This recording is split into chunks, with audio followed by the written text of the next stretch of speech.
Muy buenas tardes, sean todos bienvenidos al curso virtual en liquidación patrimonial en Derecho de Familia, herramientas sustanciales, procesales y tecnológicas, en su módulo número 3, en el cual abordaremos el tema régimen económico del matrimonio y de la unión marital de hecho. Para el desarrollo de esta sesión nos acompaña la doctora Laura Luz Macastro, quien actualmente se desempeña como juez 15 de familia de Bogotá, docente de especialización y maestría en Derecho de Familia de la Universidad del Rosario y docente de la especialización de la Universidad Javeriana. Agradecemos a la doctora Laura Luz Macastro por acompañarnos en este espacio académico. Doctora, tiene luz usted de la palabra. Buenas tardes a todos, bienvenidos a esta capacitación que brinda el Instituto Colombiano de Derecho Procesal. Como ya lo advirtió la compañera que hizo el protocolo de inicio, vamos hoy a estar hablando sobre la liquidación de la sociedad conyugal y de la sociedad patrimonial entre compañeros permanentes. Vamos a tratar figuras que van a acompañar necesariamente desde el aspecto procesal y sustancial, especialmente en lo que tiene que ver con el tema de las capitulaciones. Vamos a hablar un poco de compensaciones y recompensas. Yo sé que con la anterior docente tocaron algunos aspectos, pero creo que lo vamos a ver como más puntualizado. Vamos a ver lo que son los equilibrios económicos en general, las mejoras, el fideicomiso, los derechos de posesión, entre otras figuras que vamos a tener que tratar siempre en el tema de la liquidación de la sociedad y también un tanto de la subrogación. Vamos a ver hasta dónde damos con el temario. Así que voy a empezar con el respeto que profeso siempre por las personas que vienen a estos cursos y con las que interactúo. Siempre me gusta saber con quién comparto, pero por el montón de gente por la cantidad, pues perderíamos mucho tiempo en conocernos.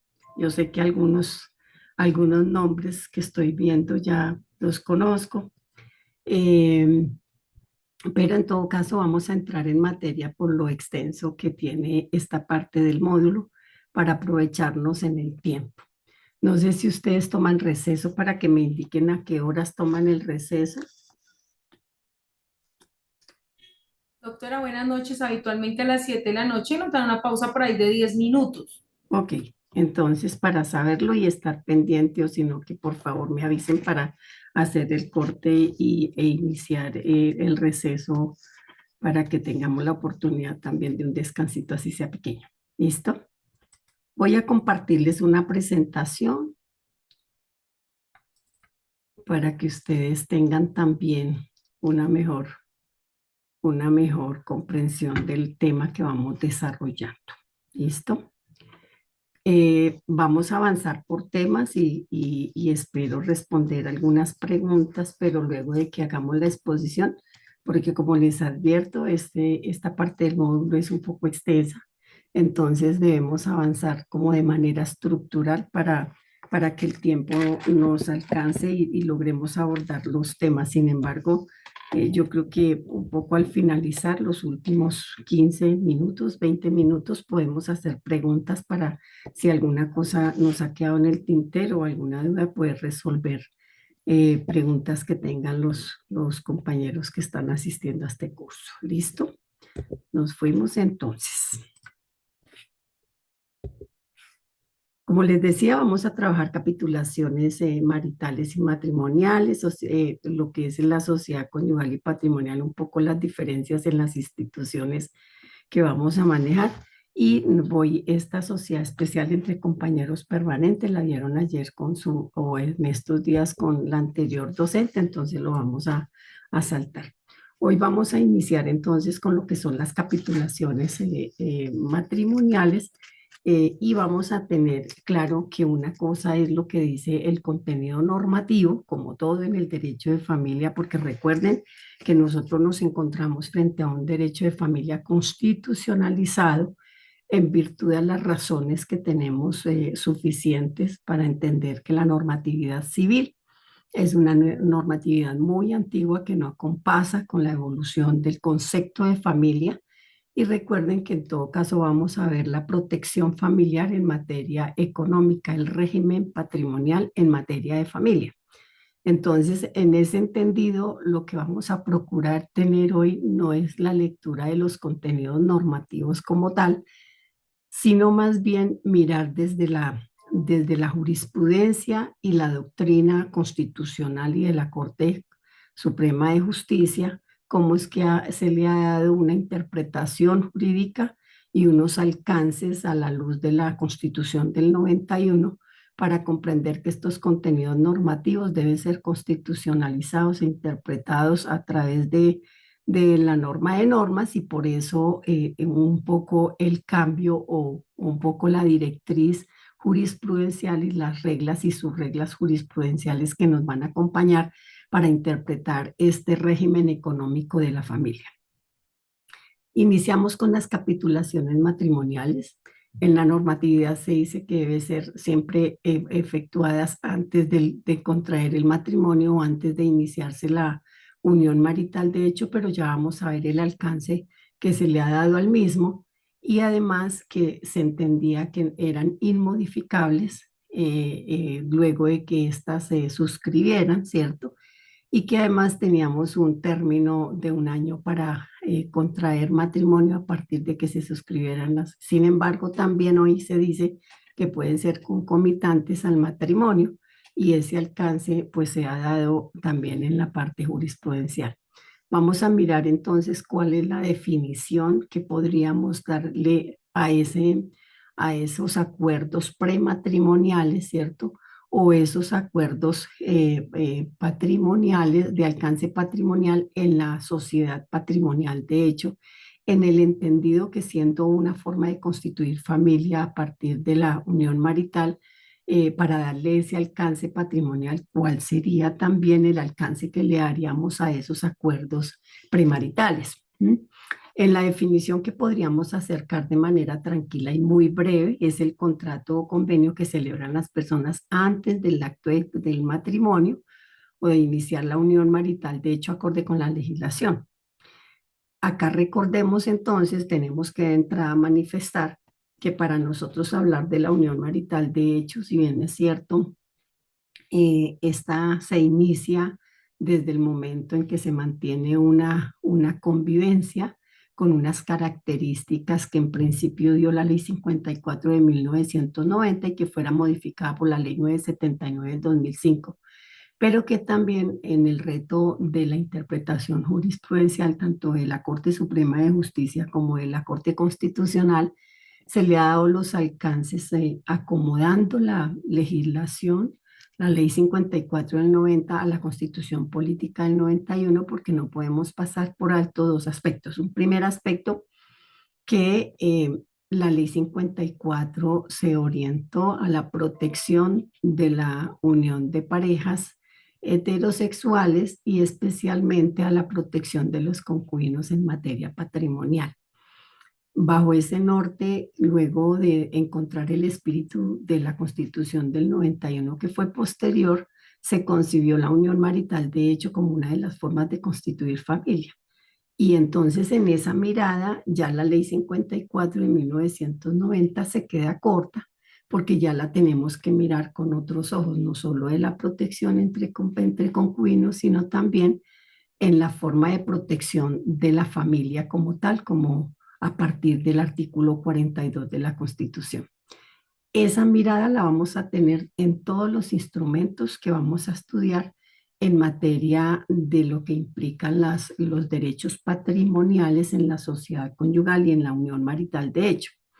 Entonces, esas capitulaciones son un instrumento legal que precisamente la ley prevé con un sentir de protección patrimonial del cual podrán hacer uso las personas que desean llegar a su matrimonio o tener en la unión marital de hecho un régimen patrimonial clarificado y sobre todo una protección de bienes que pueden ingresar o no ingresar a la sociedad patrimonial o a la sociedad conyugal. Entonces, esa permite que a los cónyuges o a los compañeros permanentes, pues fijar esas reglas de manejo, administración y administración del patrimonio. Y solo que se deben formalizar o instrumentalizar como lo es precisamente a través de la escritura pública que se debe firmar, pues obviamente ante notario. Luego, el objetivo primordial que persigue este instrumento es regular ese régimen económico del matrimonio o de la unión marital, de hecho, y tiene unas finalidades muy concretas que creo que son los elementos claves que nosotros tendríamos que tener en cuenta para efectos de suscribir o asesorar unas capitulaciones, y es incluir bienes. ¿Incluir cuáles bienes? Pues los bienes propios que llevan las personas y que pretenden llevarlos a la sociedad conyugal o a la sociedad patrimonial y establecer la separación total de bienes.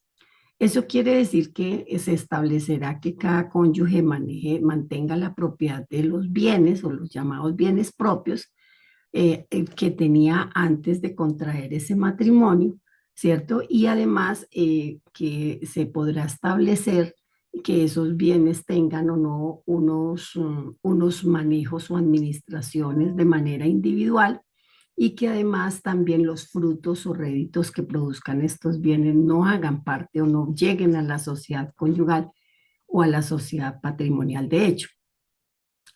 Porque, pues recuerden ustedes que dentro de la sociedad conyugal, a partir del matrimonio, los bienes muebles y dineros que se tengan antes de contraer el matrimonio hacen parte del haber social, solo que, como lo vamos a ver más adelante, la sociedad conyugal debe hacer recompensas que analizaremos, una situación que diferencia a la sociedad patrimonial de hecho, porque estos bienes nunca eran parte de la sociedad conyugal en principio. Sin embargo, los compañeros permanentes podrían, haciendo uso de estas capitulaciones maritales, estructurarlos para que hagan parte de esa sociedad patrimonial de hecho. La tercera situación o la tercera finalidad que se perseguiría con unas capitulaciones es excluir ciertos bienes, es decir, parcialmente. Fíjense que nosotros hablábamos en la anterior de una separación total de bienes, y es decir, que bienes no entran a la sociedad, que bienes sí entran, o en últimas que ningún bien propio entraría, ni sus réditos, ni los frutos civiles, llegado el caso, pertenezcan a esa sociedad conyugal. Y acá esa tercera opción es excluir esos bienes. Y cuando nosotros hablamos de bienes en el régimen de la sociedad patrimonial y la sociedad conyugal, estamos hablando de patrimonio. Y hablando de patrimonio, recuerden que estamos hablando de activos y pasivos. Cuando nosotros hablamos de patrimonio, no solo hablamos de haberes o de activos, sino que hablamos del conjunto, de la universalidad de bienes. Y que no entrarían a formar parte porque precisamente esta herramienta sirve para la exclusión. Entonces, inclusión, separación y exclusión. Fíjense que esas son unas finalidades muy claras que se persiguen. Y una cuarta es definir la forma como se administrarán los bienes. Y allí, pues como les decía, podrán establecerse, por ejemplo, que la administración es individual absolutamente en cuanto a los bienes propios o los bienes que se llevan, con que se llegó o se llega a ese matrimonio o se llega a esa sociedad patrimonial. Y en quinto lugar, hacer donaciones entre los futuros esposos. Recuerden que los esposos pueden perfectamente hacerse donaciones cuando hay la promesa del matrimonio, o inclusive generar que ciertos bienes se ingresan a la sociedad, como ya lo dijimos, pero acá el tema de donaciones. Estas donaciones que van a tener una revocación, una revocatoria en el momento en que para efectos de la sociedad conyugal o para efectos del divorcio, el cónyuge sea declarado culpable. Recuerden que una de las restituciones o una de las sanciones que recibe el cónyuge culpable es revocar las donaciones que se hicieron con base en la promesa de matrimonio, con base pues acá en este caso de los futuros esposos, como lo serían en lo único que queda casi vivo la figura de los esponsales, de los esponsales en el Código Civil. Y entonces estas donaciones que se pueden hacer a través de las capitulaciones podrían ser revocables en el momento como sanción al cónyuge culpable de un divorcio o de una separación de cuerpos, tratándose de las mismas causales. Y se señala acá que estas donaciones entre los futuros esposos deben obedecer siempre en disposiciones en razón del matrimonio, es decir, como se hacen previo a o concomitante, pues es en razón al matrimonio siempre.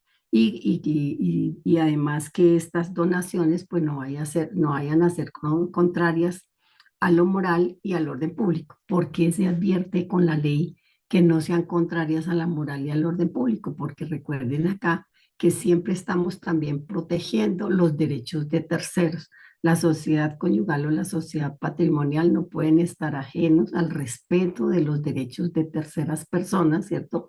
Para evitar incurrir en situaciones que no corresponden y para evitar precisamente burlar derechos de acreedores, por ejemplo.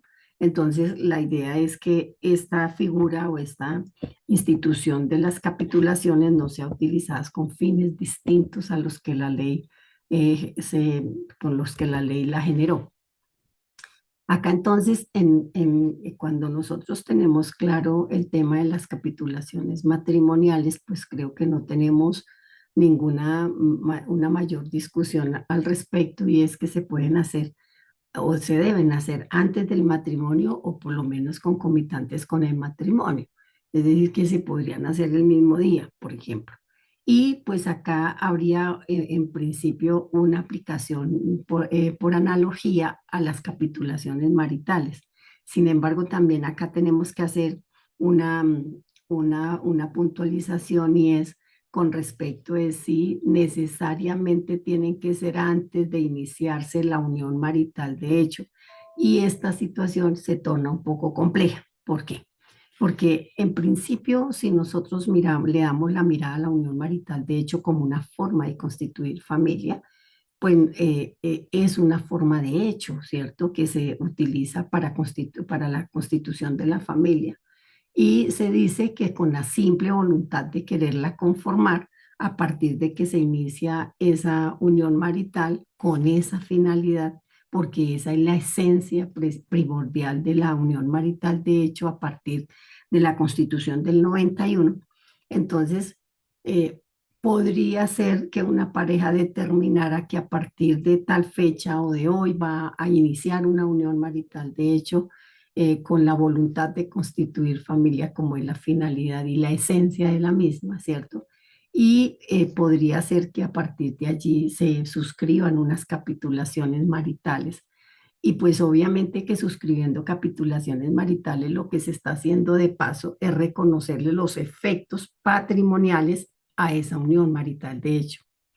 Recordemos que la pareja como tal puede reconocer desde el día uno los efectos patrimoniales. No así cuando no se ha hecho el reconocimiento desde su inicio, ¿cierto? Porque si no se hizo así, tendría que tenerse esa convivencia o mejor, evitamos hablar de convivencia porque hoy en día digamos que la esencia de la familia no se mira con esa ritualidad que se generó la Ley 54 de 1990, en la que se señaló como elementos o requisitos esenciales que se tenía que vivir bajo el mismo techo, compartir techo, lecho y mesa, como la ritualidad que se señalaba allí. Hoy la mirada es de comunidad de vida. Hoy la mirada es de cuál es la finalidad de esa convivencia, ¿cierto? Y es una convivencia que sea con una finalidad y es de constituir familia donde medie la voluntad precisamente de esa esencia de constitución de familia y pues que debe ser una convivencia no meramente pasajera, sino que se mantenga en el tiempo cumpliendo la esencia de la familia.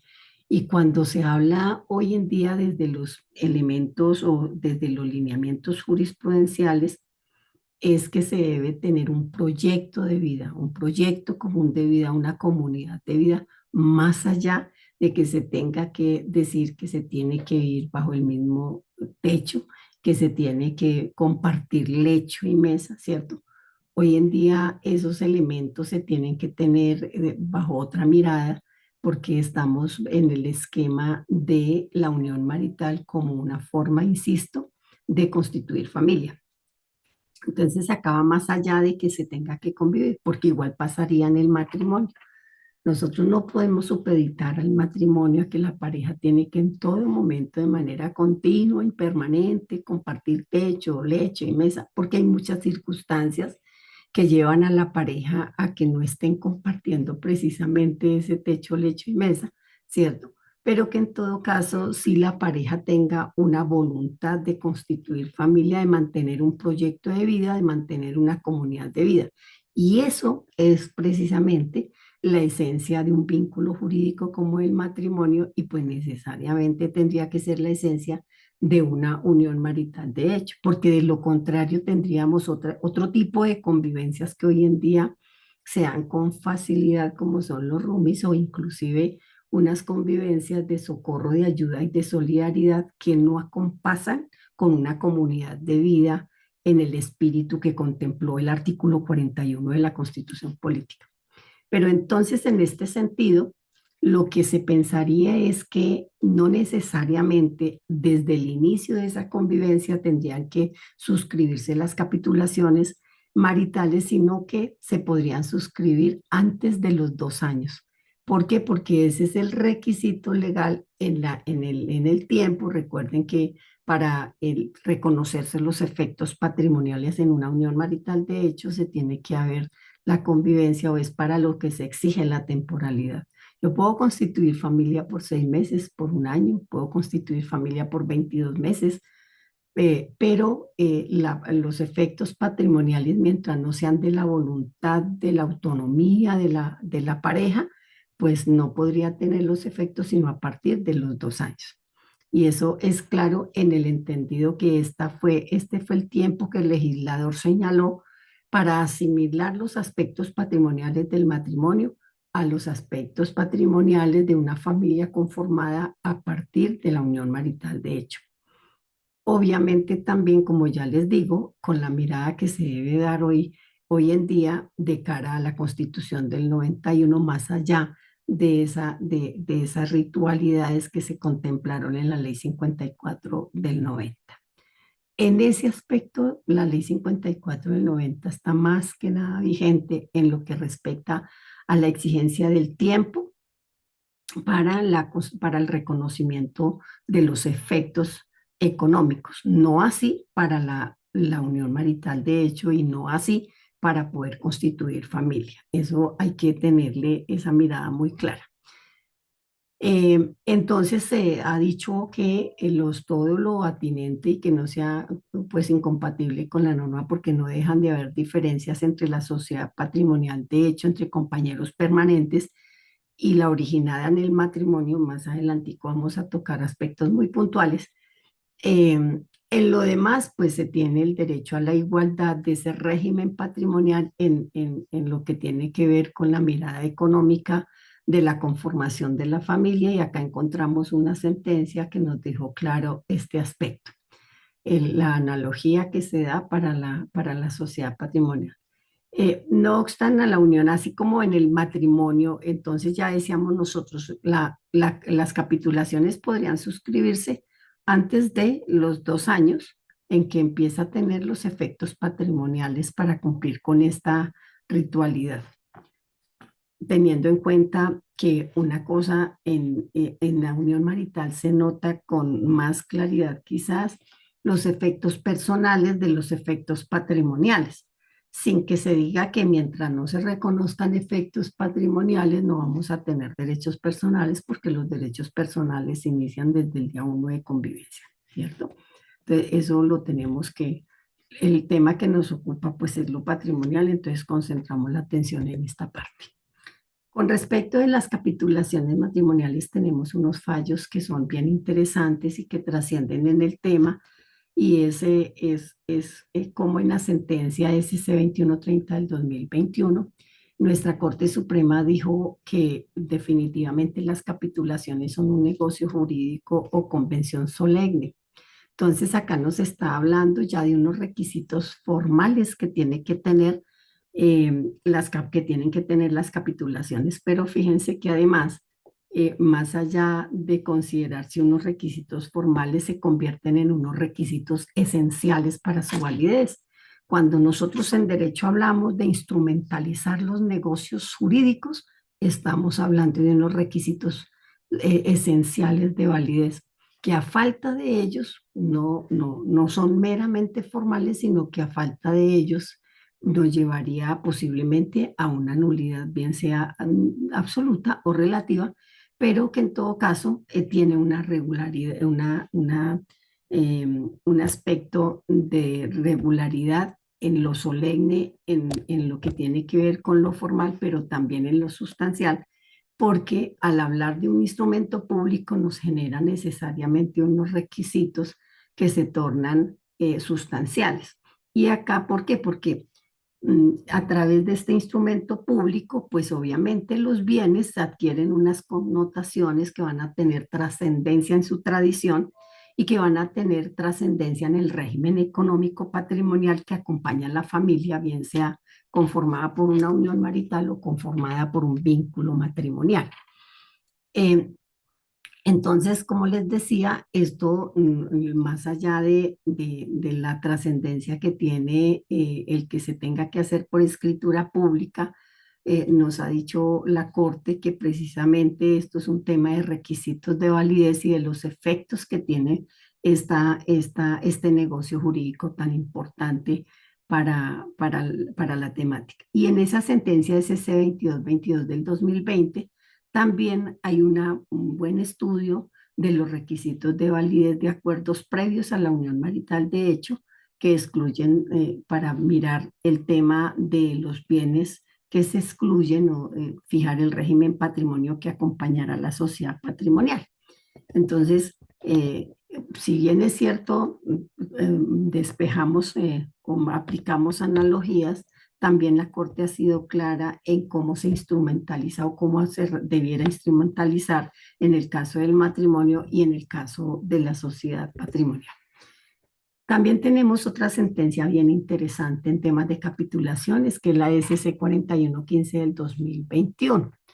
En principio, como les advertí, se tendría que decir que esas son inmodificables, que una vez que se han suscrito, pues no debieran modificarse las mismas, porque se entiende que ya se fijó, que ya se cumplió con la finalidad, que era lo interesante, y en el momento oportuno, como lo establece la norma. Sin embargo, la jurisprudencia dando un alcance a la autonomía de la voluntad de la pareja, porque recordemos que a partir del artículo 41, si nosotros lo analizamos con el detenimiento que debe ser, allí se nos habla de los derechos que se tienen cuando se constituye familia. Y nos hablan de la tridimensión de los derechos. Ese artículo 42 de la Constitución nos establece claramente una tridimensión de derechos. Son unos derechos per se de la persona como ser humano, como lo tenemos todos. Como todos los seres humanos tenemos unos derechos fundamentales, unos derechos humanos de tipo universal, ¿cierto? Que se han sido reconocidos desde los instrumentos internacionales o el llamado bloque de constitucionalidad y desde también, obviamente, desde la Constitución política por el simple hecho de ser persona. Pero también, si uno analiza el artículo 42, tenemos unos derechos que nos surgen por el rol que ejercemos en la familia. Entonces, unos derechos que se tienen como hijos, como padres, como abuelos, como nietos, etc. Pero también unos derechos que se tienen por pertenecer a una familia, que son los derechos de la familia. Y a partir de allí desglosamos una cantidad de derechos, también teniendo en cuenta la particular condición como miembro de la familia y como ser humano. Para nosotros hablar, por ejemplo, del tema de la igualdad de los miembros de la familia en igualdad de condiciones respecto del tratamiento de los mismos, para hablar de los derechos de la cónyuge o del cónyuge, para hablar de los derechos que tienen las personas adultas mayores, además en el rol que se desempeña en el grupo familiar. Y entonces siempre estamos allí hablando de una tridimensión de derechos a partir de la Constitución. Si eso es así, entonces lo que ha hecho la Corte hablando de capitulaciones es el derecho que se tiene que tener para tratar siempre de aplicar la igualdad de derechos con respecto de la familia que surge por vínculos jurídicos, ¿cierto? Y entonces allí podemos nosotros empezar a aplicar en condiciones de igualdad en estas capitulaciones de cuándo puede surgir, cuándo se pueden suscribir y qué sería lo que se puede hacer en las capitulaciones maritales.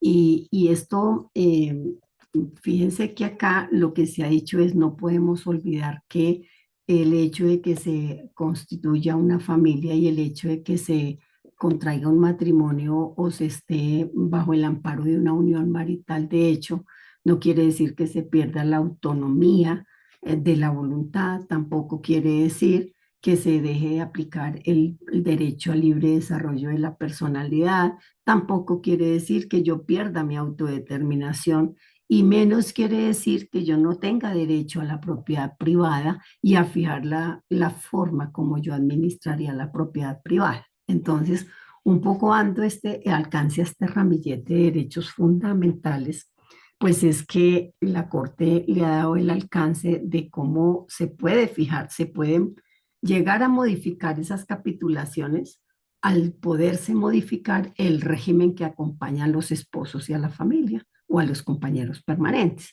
Entonces, por eso, dando ese alcance, se dijo que siempre que se cumplan requisitos legales podría darse que en última se pueda dar en últimas termine modificándose en alguna manera las capitulaciones porque lo que la ley me tiene que permitir es que bajo el principio de esa autonomía de voluntad yo pueda variar el régimen patrimonial de la familia constituida bien por el matrimonio o bien por la unión marital. Entonces lo que nos dice es que no solo puede modificar el régimen patrimonial, sino también desechar o renunciar a su nacimiento. Precisamente a partir de este respeto por los derechos y contempló o dio alcance esta jurisprudencia a pactar la no existencia de la sociedad conyugal. Fíjense que no solo era a la exclusión, a la inclusión, sino también a fijar un régimen de separación de bienes. Se decía así, era posible que yo en unas capitulaciones dijera que no se constituya sociedad conyugal o sociedad patrimonial. Se decía también si era posible que yo dijera que podía renunciar a que yo pueda instaurar la separación de bienes, entonces acá se hace el balance. Una cosa es que yo diga que bajo el principio de autonomía en estas capitulaciones determinemos, porque es convencional, ¿cierto? Que no surja la vida, la sociedad conyugal o la sociedad patrimonial, pero otra cosa es que también se pudiese renunciar, lo que se renuncia es al nacimiento, pero no que yo pueda renunciar a pedir la disolución en el momento en que yo considere pertinente lo deba hacer, porque eso sí sería una renuncia que va en contravía de los derechos. Entonces acá hay que diferenciar el tema. Una cosa es renunciar o desechar el surgimiento de la misma y la otra es pretender que en una cláusula se diga que yo debo, que nos comprometemos a no hacer, llegar al punto de exigir o solicitar la separación de bienes. Cuando, no se, cuando se ha determinado que se va a constituir la sociedad o no se ha señalado precisamente el no surgimiento de la sociedad. Esta sentencia en eso es clara y vale la pena que ustedes le den una miradita.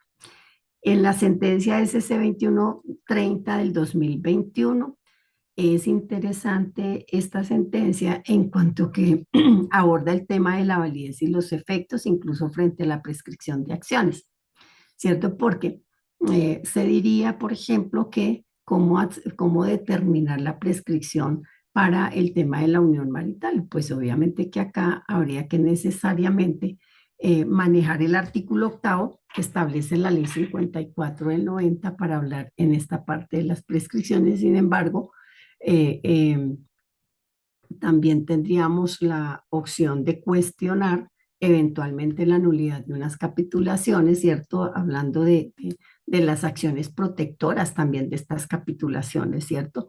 Y fíjense que ya dijimos que hay que tener en cuenta que cuando hablamos de instrumentalizar los negocios jurídicos en materia de derecho y pues del cual no escapa el derecho de familia, necesariamente estamos hablando de unos requisitos de validez que a la falta de ellos, si son esenciales, si son de la naturaleza del contrato, como les decía anteriormente, o si son requisitos sustanciales, puedan llevar a la nulidad del acto jurídico. Entonces, en esto también eh, un poco estos cursos también buscan que ustedes estén actualizados en los temas de las jurisprudencias que nos dan los alcances para en una eventual consulta, pues saber dónde está la jurisprudencia a consultar idónea para el caso. Entonces, podríamos decir que los requisitos de oportunidad y vigencia los podríamos caracterizar como que son prenupciales o premaritales, ¿cierto? Y la jurisprudencia es clara en que deben celebrarse antes del surgimiento de la sociedad de bienes a la que se refiere. Entonces, digamos que acá un poco más flexible eh, el tema de esos requisitos en el sentido de no hablar tanto del momento en que se contrae el matrimonio, porque ya sabemos que a partir de allí se constituye la sociedad conyugal, o al momento en que surja la unión marital o antes de los 2 años. Entonces acá tenemos ya un concepto más flexible en el sentido de señalar que es antes del surgimiento de la sociedad de bienes. ¿A qué se refiere? ¿Cuál sociedad de bienes a qué se refiere? Pues la conyugal o la marital. Entonces, ese es un concepto ya que recoge ambas situaciones. Entonces, para el matrimonio, pues antes de su celebración, y para la unión marital, de hecho, como ya les decía, que lo podrían hacer los compañeros permanentes cuando se reconocen esos efectos patrimoniales desde el día 1, a los 2 meses, a los 3 meses, al año. Lo podrían hacer en cualquier momento. Porque mientras esté la autonomía de la voluntad, yo no tengo que esperar los 2 años para reconocer los efectos patrimoniales. Lo mismo acontece con las capitulaciones, entonces los podría hacer al mes, a los 2 meses, en todo caso antes de los 2 años. ¿Por qué? Porque allí ya empieza, de hecho, la sociedad a reconocerse los efectos patrimoniales. Eh, entonces, acá también hablamos de la eficacia y la condición que tienen esas capitulaciones para que tenga, pues obviamente los efectos que se esperan, los efectos jurídicos, pues están supeditados precisamente a la celebración posterior del matrimonio o también a que se constituya la unión marital de hecho. Si la unión no se celebra, las capitulaciones o no se celebra el matrimonio, pues las capitulaciones pierden sus efectos. En cuanto ya hablábamos de la regla general que acontece en la inmutabilidad que tiene este negocio jurídico, y es que una vez que el matrimonio se celebra o la sociedad patrimonial se consolida, bien sea por la autonomía de la pareja o bien sea a partir de los 2 años, decíamos nosotros, decía yo anteriormente, que se torna irrevocable o inmodificable, pero recordemos que la jurisprudencia le ha dado el alcance a que esas capitulaciones pueden terminar siendo modificadas o siendo en alguna medida un tanto revocadas, si se puede señalar en esa terminología, como así lo establece la jurisprudencia, y es porque si yo altero el régimen económico, pueden quedar alteradas esas capitulaciones y sería válido porque en todo caso, vuelvo y digo, que es la autonomía de la voluntad, el derecho a la administración de la propiedad privada, el derecho a la intimidad y a la autonomía de la voluntad del régimen patrimonial de la familia. Entonces, por eso terminaría esta norma dándole el alcance a ese contenido normativo, tendríamos que, en aplicación a la constitucionalización del derecho de familia, podrían alterarse o modificarse en alguna medida cuando yo tengo la voluntad y la autonomía de modificar el régimen patrimonial.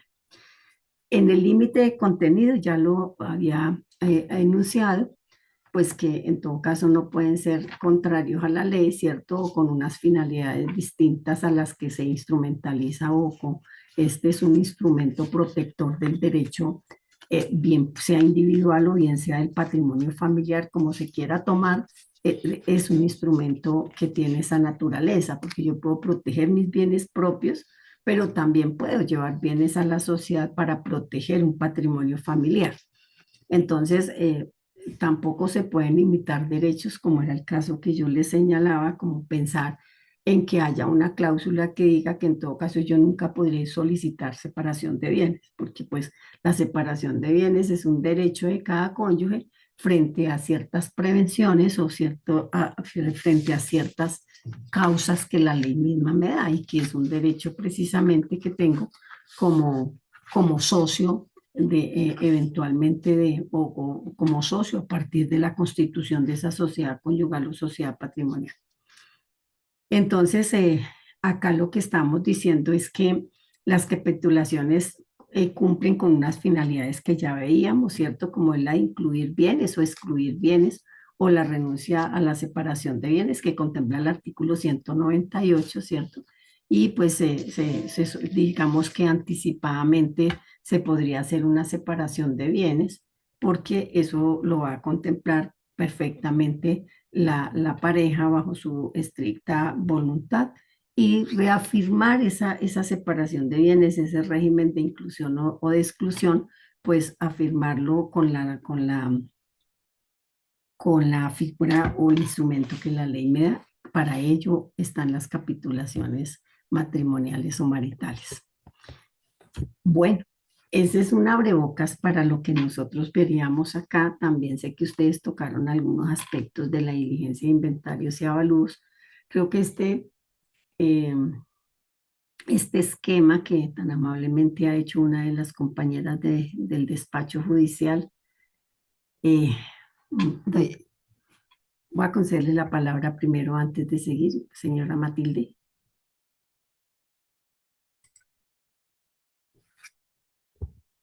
Señora Matilde, tiene la palabra. ¿Me escuchan? ¿Ahí me escucha? Sí, señora, ahí sí. Gracias, doctora Luzma, Laura, y a todos los asistentes. Les estoy hablando aquí desde la mesa Cundinamarca. Sí, tengo una inquietud hasta el momento, si es tan amable y me lo permite.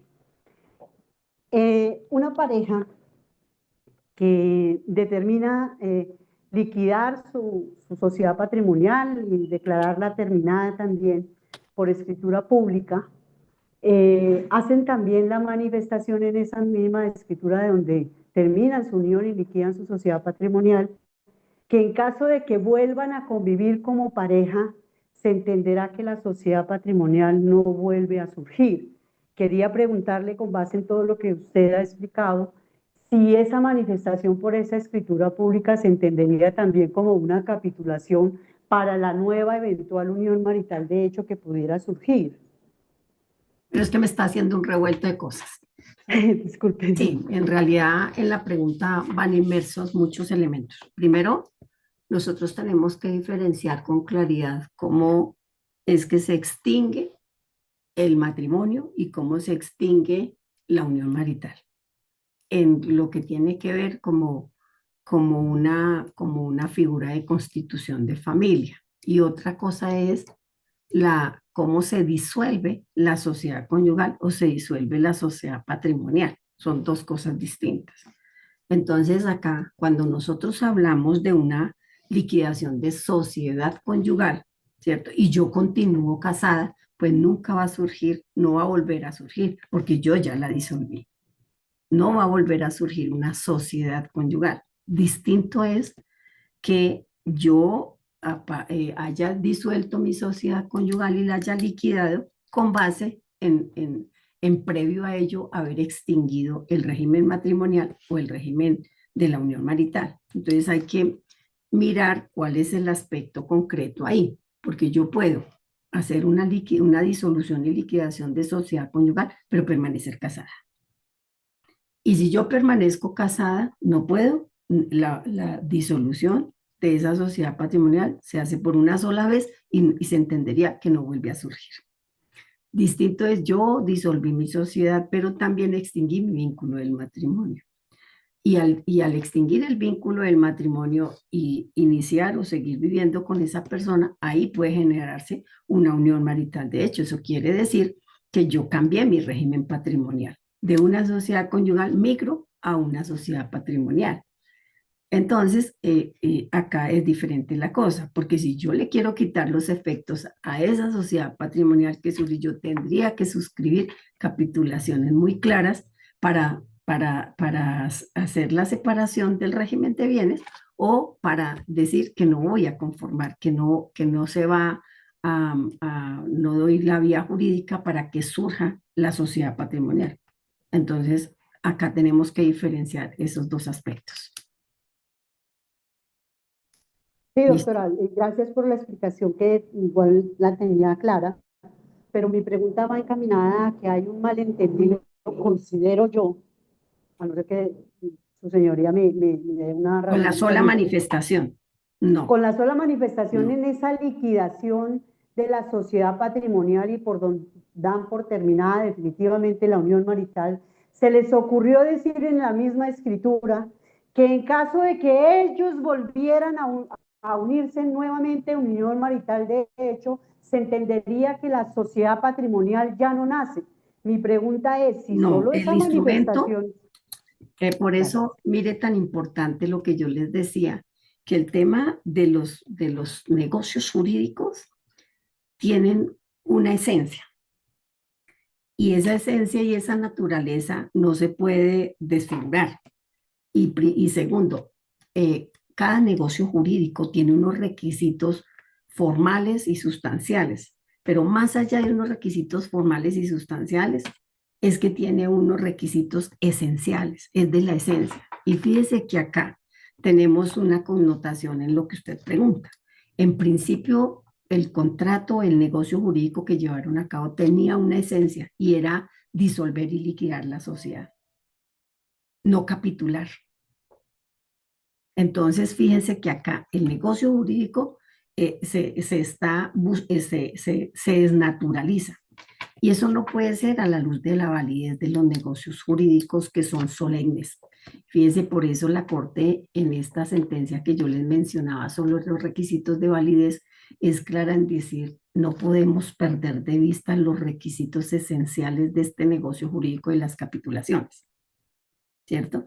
Entonces tampoco yo puedo anticiparme a algo porque entonces yo dejo abierta la posibilidad de que si en 10 años volvemos, entonces no va a surgir, ¿no? Porque ¿dónde quedaría el término prescriptivo, por ejemplo? ¿Cierto? Entonces no, acá el tema es que ese negocio jurídico tiene una esencia, unos requisitos formales de su naturaleza, ¿cierto? Y se tiene que cumplir con los mismos. Acá yo estaría desfigurando una disolución y liquidación de sociedad con unas capitulaciones y eso no puede ser. Entonces, tendría que, si es la pretensión de seguir en una unión marital, tendrían que firmarse, suscribirse capitulación. Distinto es que yo disuelva la unión marital de hecho, ¿cierto? Y no haya interrumpido la convivencia, siga conviviendo. Acá sí sería cuestionable el tema, porque si lo llevamos al campo de la sociedad conyugal, cuando yo disuelvo y liquido mi sociedad conyugal, pero permanezco casada, puedo permanecer casada y aún puedo permanecer, obviamente, cumpliendo con la esencia del matrimonio, ¿cierto? Que es la constitución de la familia y la comunidad de vida de pareja. Yo entiendo que no puede volver a surgir nuevamente la sociedad conyugal que ya disolví y liquidé. Si nosotros lo llevamos con el derecho a la igualdad, la unión marital, acá sí sería la cosa, porque entendería que tampoco va a volver a surgir una sociedad de una unión marital que hemos conservado y que en todo caso dispusimos disolverla y liquidarla. Entonces, si lo llevamos al plano de igualdad, acá sería, pero lo que yo no puedo hacer es disuelvo y liquido porque ya no convivimos, porque vamos a dejar de convivir o definitivamente dejamos de convivir porque hay una separación física definitiva y advertir que si volviéramos algún día, no, eso no podría ser. Muchas gracias, señora. Muy Don amable. John. Está levantando la mano John Ibáñez. Hola doctora, buenas tardes. Buenas Muchas tardes. gracias. Yo tengo una pregunta con relación a las capitulaciones matrimoniales y es en lo que atañe a lo no patrimonial. Digamos, bueno, estos escenarios donde las parejas, pues, que toman decisiones, por ejemplo, de no tener hijos, si eso lo pueden, antes de contraer el matrimonio, bueno, es una realidad, el alto volumen de parejas que no están teniendo hijos por una decisión y por su convicción, pero si eso, por ejemplo, puede incluso incorporarse allí, ¿no? O sea, digamos, sea la voluntad de tenerlos o no tenerlos, si eventualmente, digamos, como ese tipo de estipulaciones que están muy, digamos que son muy proclives en otro tipo de legislaciones, ¿no? Un poco más las anglosajonas, donde tienen un acuerdo prenupcial que incluso aborda situaciones o escenarios de la vida cotidiana y que digamos que le van a dar algún tipo sí, como, no sé, si donaciones, si tienen hijos o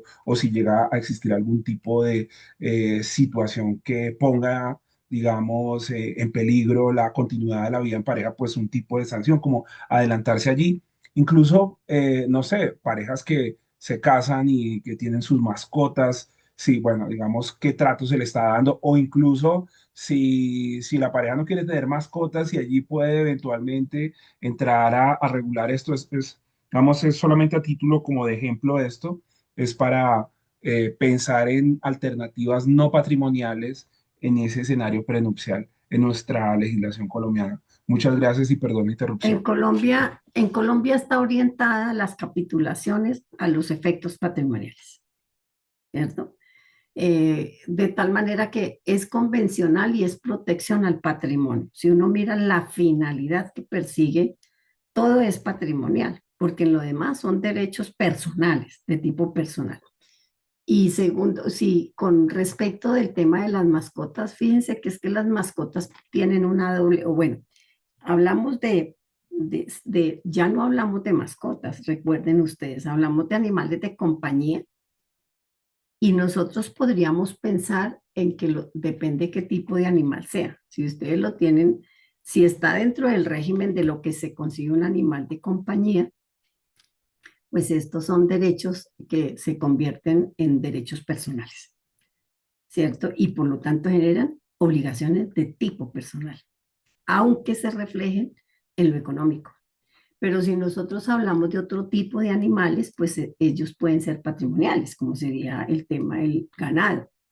Entonces podrían ser objeto de capitulación, ¿cierto? Pero en Colombia, por lo menos en Colombia, como están concebidas las capitulaciones, están orientadas al régimen patrimonial. Está como un instrumento, una herramienta protectora del patrimonio, bien sea individual o familiar. Ahora, si nosotros fuéramos amplios en la connotación que tiene, de que en todo caso busca proteger los derechos de la familia y que es de tipo convencional y que se debe respetar la autonomía de la voluntad de la pareja y de la familia, ¿cierto? Pues uno diría que podrían hacerse otro tipo de manifestaciones, ¿cierto? Pero cuando se trata del debate de derechos personales, pues los derechos personales tienen otra mirada un poco diferente porque surgen es por el hecho de haberse constituido familia, más allá de lo patrimonial. Entonces, yo pensaría que el que se pueda plasmar, se podrían plasmar, pero a la hora de resolver conflictos, nos vamos a la esencia del contrato, del matrimonio, y a la esencia de la comunidad de vida que se busca con el contrato del matrimonio y con la unión marital de hecho, porque esos son derechos de tipo personal. Y entonces en derechos de tipo personal emergen obligaciones, emergen deberes, emergen derechos de doble vía, ¿cierto? Y acá pueden obviamente surgir a partir de esas relaciones de tipo personal y de esos derechos personales, pueden hacer indemnizaciones, pueden surgir como hoy lo tenemos, ¿cierto? Indemnizaciones de perjuicios causados por el hecho de las relaciones de tipo personal, ¿cierto? Y en familia se tiene que mirar además la connotación que tiene el rol que usted desempeña como miembro de la familia, ¿cierto? Ese rol que usted, pero además eh, se tiene que analizar también el hecho de la condición que tiene la persona para mirar los enfoques con que se debe mirar el derecho de familia cuando se va a resolver un conflicto, ¿cierto? Y entonces ustedes encuentran todos los enfoques, ¿cierto? Desde esos enfoques de trascendencia de género, de la adultez mayor, del interés superior de los niños, niñas y adolescentes, de un enfoque poblacional, de los enfoques multidimensionales, de los enfoques poblacionales, de los múltiples enfoques, de los enfoques multiétnicos, ¿cierto? Muchos enfoques que se ven con un poco más de arraigo en la interpretación del derecho de familia, pero a partir obviamente de la constitucionalización. Pero digamos que en Colombia uno podría decir que esta figura de las capitulaciones no se ha mirado como de pronto lo podrían mirar otros países, ¿cierto? En esos pactos prenunciales, porque de pronto el instrumento está orientado a la protección y garantía de los derechos personales que también emergen del matrimonio. Acá está señalado como una protección al régimen patrimonial individual y familiar. Eso es, entonces. Doctora, muchas gracias. Sí, es que siento que ese otro ámbito es un ámbito inexplorado y dada esa diversidad, creo que hay un campo importantísimo donde según cómo, pues las parejas quieren como ir un poco más allá y definir sus reglas con mayor claridad. Pero perdón la interrupción y muchas gracias por la respuesta. Bueno, vamos entonces, acá lo que vamos a hacer es una mirada global de mirar Buenas cómo, noches. perdón, Manuel Castro, Buenas noches. Sí, ese es mi voy a jefe. responder la última pregunta y sigo, y Ay, qué después en el avance vamos mirando la temas que seguramente ustedes van a ir supliendo con el desarrollo de la temática. doctora, una pregunta. Yo trabajo en una notaría y hoy Ujú. precisamente llegaron unas capitulaciones con poder. Entonces tengo unos abogados que nos dicen que no, que son actos personalísimos, que no se pueden realizar a través de poder, y pues otros estamos enfocados de que sí lo pueden hacer a través del poder. Quisiera preguntarle si eso genera alguna nulidad o qué situación se presenta por hacer de las capitulaciones a través de poder, y si también me puede hacer el favor de informarme el tema de los 6 meses para que las capitulaciones tengan vigencia. Gracias y disculpa. Bueno, mire, en el primer acontecer siempre ha habido esa discusión de si se podrían hacer por poder. Lo que yo pienso es que si se hiciera con poder, el poder tenía que ser muy explícito en el sentido de señalar qué es lo que se pretende capitular. Porque si es un derecho personalísimo o de tipo personal, sin embargo, fíjense que en el contenido de la figura no dice que sea, dice que se debe solemnizar a través de escritura pública por los contrayentes, pero nada se dice si ese contrayente o ese futuro cónyuge o ese futuro compañero permanente debe suscribir directamente ese instrumento, ¿cierto? Yo lo que pienso es que si uno lo asimila a la solemnidad que tiene, por ejemplo, un testamento, ¿cierto? Si uno lo asimila como un derecho personalísimo o como un deber personalísimo del uso de esta figura, pues no debiera permitirse con el poder. Pero fíjense que la ley en eso no ha sido clara. Yo lo que pienso es que uno podría hacerlo con poder, pero tendría que ser muy explícito en la capitulación. Es decir, en el poder tendría que decir cuál es la capitulación que yo busco dejar hecha. Para, digamos que como para recoger un poco el espíritu de que sí es un instrumento que debe ser personal porque debe ser entre los futuros esposos o los compañeros permanentes y futuros socios, ¿cierto?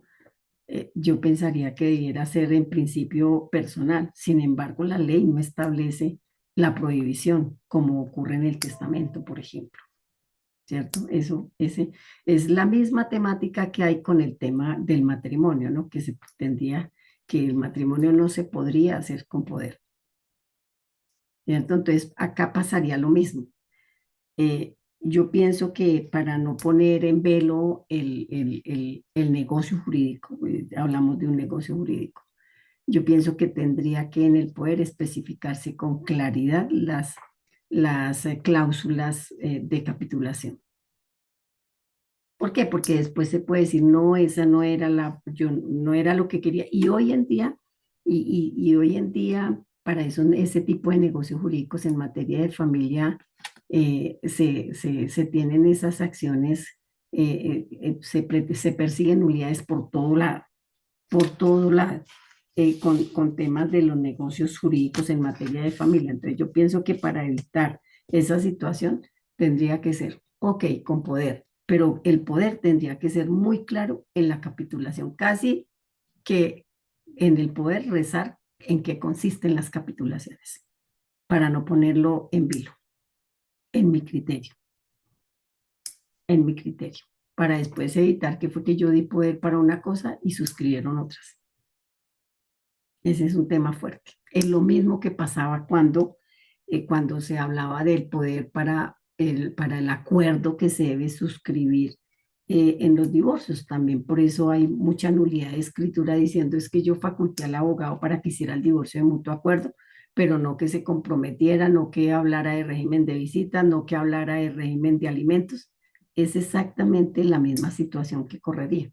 Entonces, para evitar eso, el acuerdo sí debe ser suscrito por los cónyuges o en el poder se tiene que decir para qué es que faculta al abogado en esas obligaciones que son de tipo personal. Eso pasaría. Si yo fuera notaria, le diría, si el poder viene con toda la capitulación inmersa, no hay problema. Pero si no, es un riesgo muy alto que se correría. Gracias, Bueno, doctora. ¿Y el tema de los 6 meses? el tema de los 6 meses, el tema es que en la interpretación un poco más amplia y flexible que le ha dado la Corte, lo que se dice es que volvemos al mismo tema de la autonomía de la voluntad, ¿no? Si verdaderamente se lleva a cabo el matrimonio o no se lleva a cabo, ¿cierto? Porque la situación en eso es que la ley regula un periodo y lo que se ha dicho siempre es que esa facultad del legislador. Y cuando eso es una facultad del legislador y el legislador arregla un tiempo, hay que cumplirse.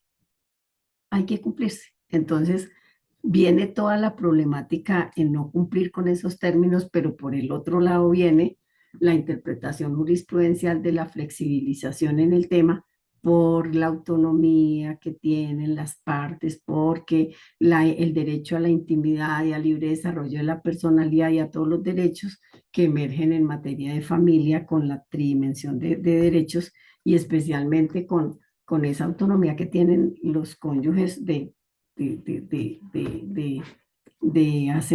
constituir familia, ¿cierto? Y de respetarse sus derechos. Entonces, ahí viene. Yo en principio diría que se tiene que respetar el término porque es lo que siempre ha dicho la jurisprudencia. el legislador tiene, precisamente es el único que tiene la facultad de señalar en la legislación tiempos. Y cuando la norma es clara en los tiempos, pues deben cumplirse, ¿cierto? Deben cumplirse. Pero con la Corte, cuando le da todo este alcance, pues a veces se flexibilizan estos tiempos. Pero en principio yo diría, yo digo que la Corte se flexibilizaría en ese tiempo a partir del alcance que le ha dado a las capitulaciones esta Corte Suprema de Justicia en esta flexibilización de los derechos de autonomía, de la voluntad y la autonomía que tienen los cónyuges de fijarse su régimen y demás cosas, ¿cierto? Pero también al momento de cuestionarlas viene el problema. Y entonces al momento de cuestionarlas quizás vamos a aplicar el término diciendo que esos términos son, son del resorte del legislador, y pues que ese fue el término que dio el legislador. Ahí tenemos ese problema. Bueno, vamos a mirar entonces, esta es una mirada amplia en este esquema procesal de los inventarios y avalúos, que es el artículo 501, ¿cierto?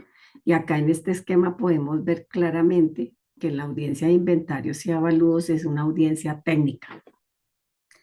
Y en principio nosotros tenemos que decir que en la realidad, en la experiencia que tenemos desde la rama judicial, nosotros tenemos que los abogados tienen unas falencias enormes en la presentación de los inventarios y avalúos. Porque esta audiencia de inventarios y avalúos es solemne. ¿Por qué es solemne? Porque exige que se tiene que presentar un acta de inventarios y avalúos. Y cuando yo hablo de presentar un acta, ya estoy hablando de una solemnidad. Primera cosa.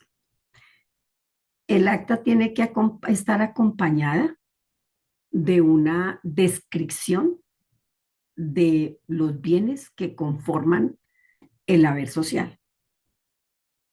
Y tiene que estar acompañada de unas descripciones de las instituciones que precisamente están inmersas en un régimen patrimonial del matrimonio o de la sociedad patrimonial originada entre compañeros permanentes. ¿Por qué?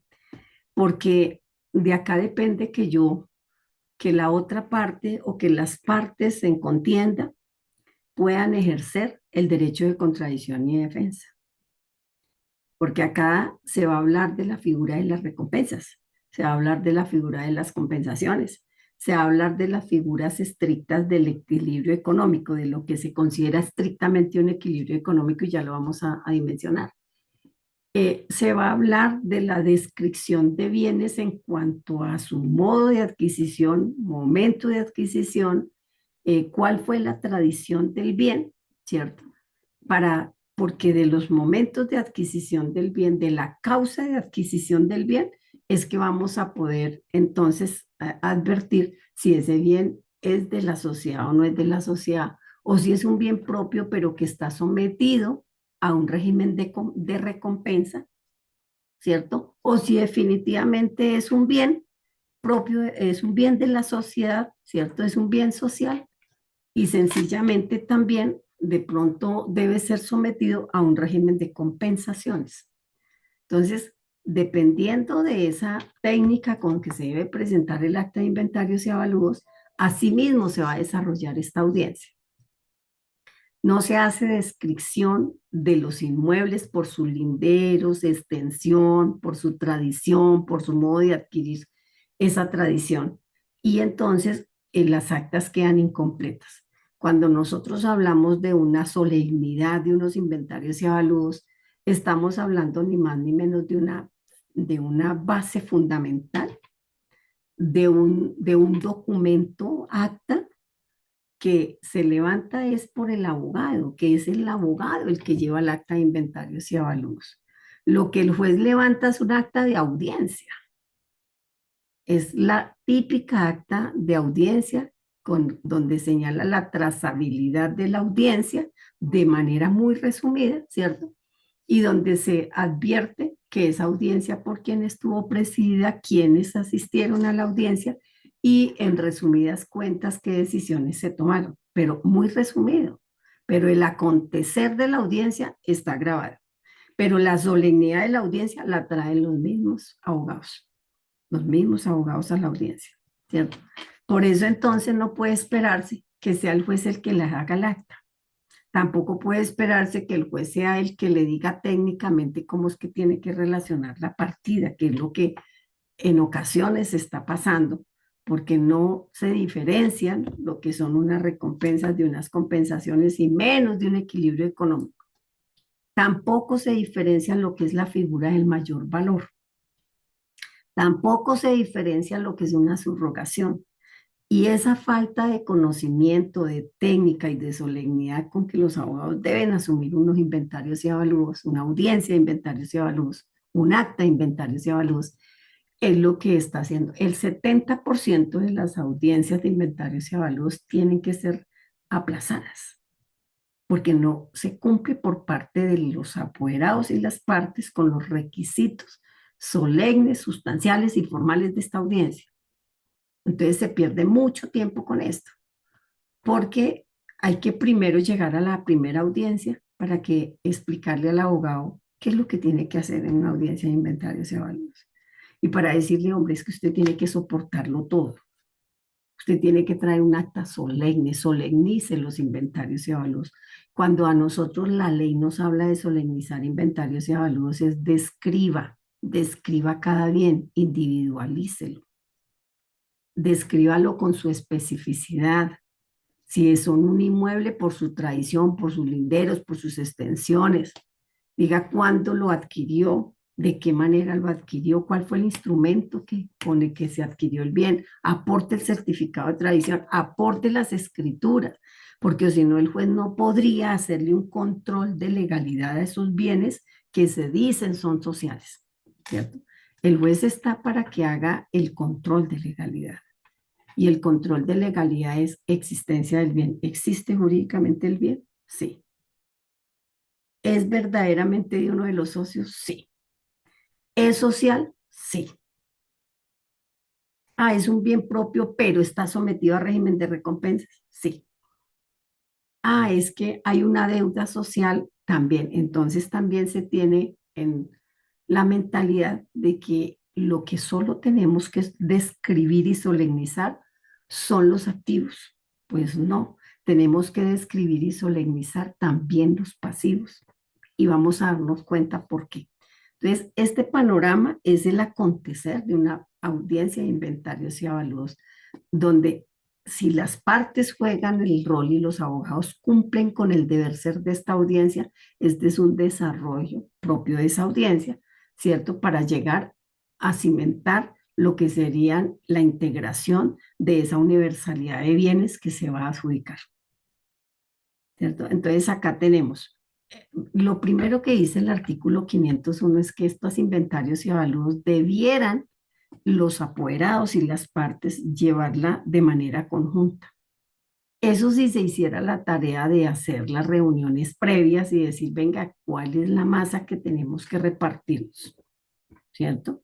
Reconocer cuáles son el patrimonio que vamos a liquidar. Y cuando hablamos de patrimonio es cuáles son los activos, cuáles son los pasivos, entendiendo el régimen de la sociedad patrimonial o la sociedad conyugal, cuáles podrían ser las deudas sociales, cuáles podrían ser los activos sociales. ¿Qué tendría el régimen de recompensas? ¿Qué tendría el régimen de compensaciones? ¿Y qué tendríamos que equilibrar en últimas? Porque han acontecido situaciones de disolución que no acompasa con el tiempo de liquidación.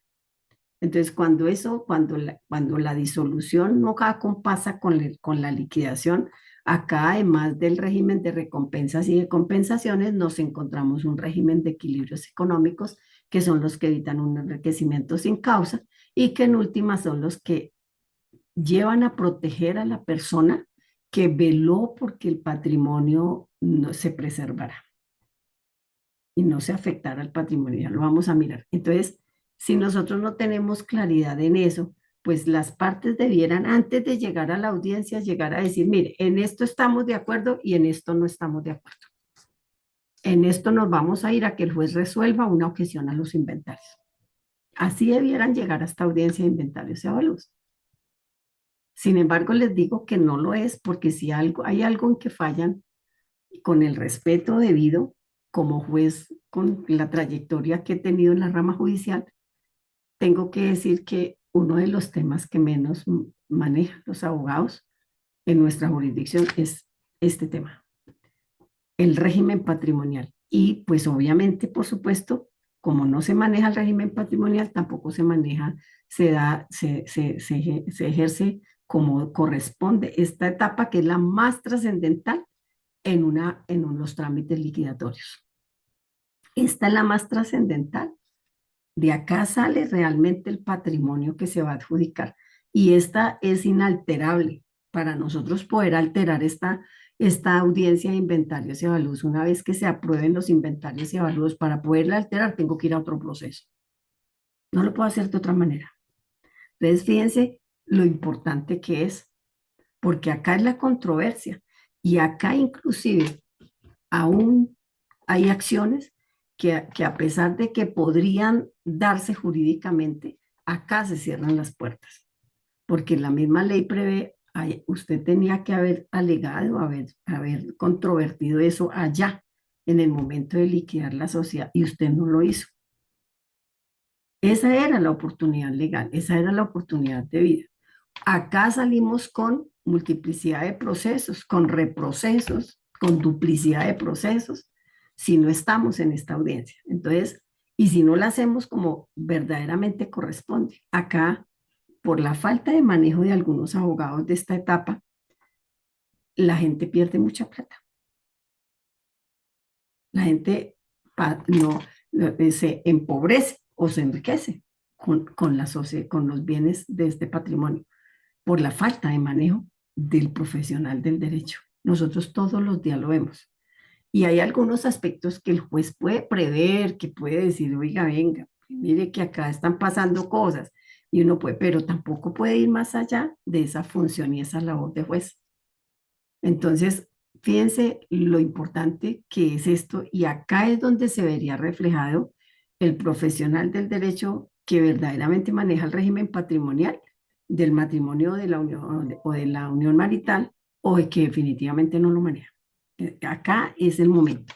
Entonces vamos a mirar que en los inventarios y avalúos, en esta audiencia del artículo 501, en principio sería de llegar de común acuerdo, ¿cierto? Y pues si llegaran de común acuerdo, pero además de llegar de común acuerdo, es cumpliendo la solemnidad y los requisitos legales, aportando todo como corresponde, describiendo como corresponde, señalando las figuras técnicas como corresponden, pues se aprobarían los inventarios y avalúos, ¿cierto? Después de aprobarse los inventarios y avalúos, ¿qué seguiría? Pues si estuviéramos dentro de una liquidación, dentro de un liquidatorio de sucesión, se enviaría a la DIAN para que la DIAN haga lo propio de acuerdo al estatuto tributario. Y si estamos únicamente en la liquidación de la sociedad conyugal o patrimonial, pues acá decretaríamos la partición y se autoriza a los abogados, si tienen la facultad expresa de partición, porque recuerden que como es un tema de disposición de bienes, esta facultad es expresa. Esta no es de esas facultades que se pueden entender por el mandato, ¿cierto? Sino que tiene que darse de manera estricta. Y se designa, si no se ponen de acuerdo o si no se le da la facultad a los apoderados participantes de la partición, se tienen que designar partidores. Ese sería el mejor escenario, lo que ustedes están viendo acá en esta primera parte de la figura, el mejor escenario. El otro escenario es que haya objeción a los pasivos, normalmente a los pasivos, no necesariamente siempre a los pasivos, porque recuerden también que la objeción va orientada también a excluir bienes, no necesariamente a la objeción de pasivos. Por favor, Manuel, cierras el micrófono.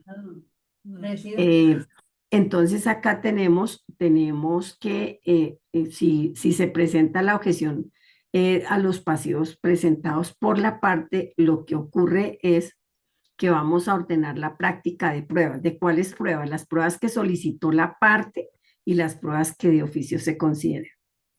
Una vez que nosotros decretamos estas pruebas, lo que se hace es suspender la audiencia y fijar fecha para el desarrollo de las pruebas. Recordando que acá, cuando se trata, por ejemplo, de la objeción a los avalúos, ¿cierto? O se requieren algunos dictámenes o algunas pruebas técnicas, entonces las partes deben aportarlas 5 días antes de la audiencia de la continuación, de la fecha de continuación. ¿Para qué? Para que esas pruebas queden a disposición de las partes. ¿Qué es lo que pasa acá? Que la parte, cuando solicita pruebas, advierte cuáles son las pruebas documentales que va a aportar para que el juez se las decrete y diga, aporte las pruebas para ponérselas a disposición de la otra parte de tal manera que pueda surtirse la controversia, la contradicción en la siguiente audiencia. Pero que la parte tenga, hoy en día, digamos que esto posibilita de mejor manera esta situación a partir de que los abogados deban compartir todos los memoriales y documentos que aportan al despacho. Entonces, digamos que acá la norma dice que permanecerían en la secretaría a disposición de la parte, pero por fortuna ahorita pues los abogados están en la obligación de compartirle los memoriales a los demás sujetos procesales. Luego acá entonces no tendría esa situación, pero en todo caso sí debe hacerlo mínimo 5 días antes de la continuación de la audiencia. Y luego en la continuación de la audiencia pues se desarrolla la parte probatoria, bien sea la controversia sobre avalúos o bien sea la controversia sobre exclusión de bienes o reconocimiento de recompensas o de compensaciones y en última la cuestión de pasivos que se haya hecho. En esa continuación y luego de haberse recepcionado las pruebas, pues vamos a tener que resolver la objeción, ¿cierto? Y una vez resuelta la objeción, pues tendríamos que aprobar los inventarios de manera integral. Acá, entonces, a veces por algunos jueces se comete el error de aprobar inventarios y avalúos parciales. Y lo que enseña la norma es que los inventarios y avalúos no se deben romper la unidad, sino que cuando yo resuelva inventarios y avalúos, integre la totalidad de inventarios y avalúos para que el patrimonio quede integrado debidamente, y eso también en la práctica es una muy buena práctica porque no vamos a tener inventarios y avalúos separados, unas actas en un lado o unos inventarios en un lado y otros en otro, sino que acá se deben integrar como quedan cuando yo resuelva la objeción. Con respecto de los dictámenes periciales, pues ustedes saben de la manera como se tiene que generar la controversia en dictámenes periciales. Y en este sentido, pues es que se haya llevado con 5 días de antelación un nuevo dictamen pericial para poder controvertir el avalúo que se haya dado, ¿cierto? Y poder que también la otra persona tenga al alcance esos inventarios y que además que el perito pues participe de la audiencia para ejercer la contradicción como corresponde, ¿cierto? Esto si fuese que la objeción se presenta por la parte. Si fuese que hicieron parte en estos inventarios y avalúos acreedores terceros, ¿cierto? O acreedores, entonces acá pues también se debe resolver más o menos en unos mismos términos del decreto de pruebas y demás, ¿cierto? Y si no prosperara la objeción, pues en algunos aspectos, y normalmente pasa que si no prospera la objeción, quede la facultad de que el acreedor vaya a un proceso separado para buscar que se haga efectiva su acreencia, ¿cierto? Lo que no ocurre es que el juez pueda de entrada decirle al acreedor que como no le aceptan ese pasivo, entonces debe irse a procesos separados, sino que acá se debe resolver las objeciones con respecto de esos pasivos. Recuerden que acá entonces, con el Código General del Proceso, el juez debe resolver aspectos que tienen que ver con los títulos ejecutivos en el interior de una objeción, ¿cierto? Y tendría que en la objeción resolver sobre la temática. En eso ha habido discusiones, han habido jurisprudencia en distintos sentidos, pero la última jurisprudencia de la Corte Suprema dice, no, el juez debe resolver, el juez de familia, ¿cierto? Y entonces acá un poco en el último esquema lo que ustedes ven es un poco el trámite del dictamen pericial, que si llevan los dictámenes periciales están muy alejados el uno del otro, pues el juez puede llegar a hacer un promedio, ¿cierto? Sin exceder de los avalúos que aparecen, del doble de los avalúos que aparecen catastralmente. Y en últimas, el juez con la facultad de director del proceso puede perfectamente decretar un tercer dictamen. Solo que si ese tercer dictamen que decreta el juez para poder mirar a ver qué es lo que ocurre en ese distanciamiento de valores que hay, contra ese dictamen no procede objeción alguna, sino simple y llanamente aclaración o complementación, ¿cierto? Por las partes. ¿Por qué? Porque las partes ya tuvieron la oportunidad de llevar la prueba y no funcionó el tema, entonces pues ya con ese dictamen oficioso no podrían ser. Y el juez en todo caso aprueba a partir de ese tercer dictamen o a partir del promedio como corresponde. Ese auto que resuelve las objeciones es apelable en efecto evolutivo. Esto sería un esquema, como insisto, procesal. Pero más allá de lo procesal, tenemos que adentrarnos en el acontecer de las técnicas que se deben utilizar en el régimen patrimonial. Vamos a mirar entonces un poco la estructura de lo que nosotros tendríamos acá, que es lo que se debate al interior de esos inventarios y avalúos y en general al interior del régimen patrimonial, como sería el régimen de recompensas, compensaciones, equilibrios económicos, mejoras, derechos de posesión, fideicomiso y en últimas, cuando estamos dentro de los procesos de sucesión de bienes ubicados en el exterior, que son sucesiones fragmentadas por convenio internacional. Miramos entonces cómo en los inventarios y avalúos que deben ser unificados, a pesar de que cada parte tiene la potestad de presentar actas de inventarios, que como insisto no debiera ser, porque lo que la norma invitó es a que las partes previo a llegar a la diligencia de inventarios y avalúos llevaran una acta conjunta. Sin embargo, no se pierde la potestad de presentar acta de inventarios, pero esas actas de inventarios y avalúos deben reunir los requisitos mínimos y básicos, como ya lo advertía, ¿cierto? Y en la audiencia, pues se genera el consolidado de todas esas actas de inventarios y avalúos. Lo que se consolida es el patrimonio, no la descripción y la elaboración del acta con los requisitos correspondientes. Si esas actas no reúnen los requisitos sustanciales y formales, el juez debe suspender la audiencia o no puede desarrollar la audiencia mejor, porque esa es la parte o a las partes quienes les corresponde solemnizar los inventarios y avalúos, porque a partir de ahí hay el debate, hay la controversia, entonces no es el juez lo que hace es unificar y consolidar los bienes que se van pero la descripción y los fundamentos técnicos los hace la parte. La parte es la que debe solemnizar el acta. Entonces, en el curso de esa audiencia, pues se hace el conglomerado de bienes que resultan de la unificación de esas actas de inventarios y avalúos para encontrar en qué concuerdan, en qué están de acuerdo, en qué no están de acuerdo y prácticamente se convierte la diligencia de inventarios y avalúos en una etapa de conciliación para que luego las partidas que no hayan sido conciliadas, entonces la parte que corresponda presente la objeción, porque acá tiene que haber claridad quién objeta, quién es el objetado, porque se tiene que aperturar el trámite de objeción.